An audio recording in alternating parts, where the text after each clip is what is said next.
Seiring perkembangan zaman, manusia menjadi semakin pelupa. Lupa pada jati diri, lupa pada identitas, lupa pada titik di mana dia menapak langkah pertamanya. Peradaban yang sudah semakin jauh berkembang membuat manusia modern berkamuflase dalam kawah fase kepalsuan, membentuk jati diri baru yang amnesia. Tapi Tuhan semesta alam, Allah Subhanahu wa Ta'ala, Maha Tahu dengan persis cara paling cantik mengingatkan kembali manusia pada bongkah tanah kering yang menjadikannya pada tempat di mana ia berasal, yaitu kampung halaman. Semenjak akhir tahun 2019 hingga hari ini, kita telah memasuki babak baru. Di tahun 2020, sebuah virus tak kasat mata yang bahkan lebih kecil dari debu yang bercampur bersama udara mengacau balaukan seantero bumi telah ditetapkan menjadi pandemi global wabah virus COVID-19 yang menyita dan menguras habis perhatian dan persiapan pertahanan hampir seluruh negara di dunia, mengirim sinyal-sinyal ketakutan dan kecemasan hingga di dalam rumah tempat bersembunyi. Benda super kecil ini telah benar-benar merubah dunia. Hanya dalam beberapa malam, manusia mulai dibuat sadar pada beberapa hal, termasuk sadar bahwa mereka telah kehilangan identitas dan jati diri. Manusia mulai berpikir untuk kembali pulang ke kampung halaman. Di saat pulang kampung kini dilarang, mulai makan sagu meskipun banyak sekali pohon sagu ditebang untuk alasan yang tak substansial, mulai berkebun di saat lahan mulai sempit dan PSBB telah ditetapkan. Menyesal tak ada guna, tapi mungkin akan berguna kalau tetap berusaha dan jangan putus asa.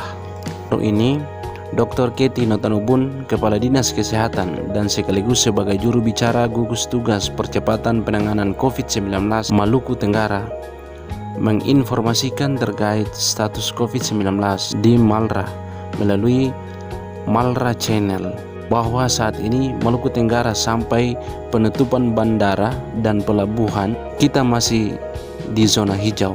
Berita gembira ini membuat saya tergerak untuk keluar rumah dan menuju ke kebun untuk menapak tilas pengalaman para orang tua kami yang dengan susah payah berkebun dan menanam pohon kelapa sebagai aset masa depan kami. Dulu, sebelum minyak kelapa sawit kemasan pabrik diperjualbelikan di daerah ini, tradisi masyarakat kampung sebelum bulan Ramadan tiba adalah mencari kelapa untuk dijadikan minyak kelapa atau minyak goreng.